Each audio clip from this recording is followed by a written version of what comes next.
కళమారుతున్న జీవితం కలతలోకి జారెనా కలలు గన్న కనులకు నీటి చెమ్మ తగిలెనా వెలుతురైన ప్రతిదినం చూపుతోంద వేదన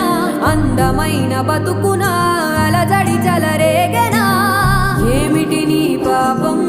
ఏమిటి నీ నేరం చీకటి ముసిరిందే చిటికల్లోనా తీరదు నీ శోకం మారదు ఈ లోకం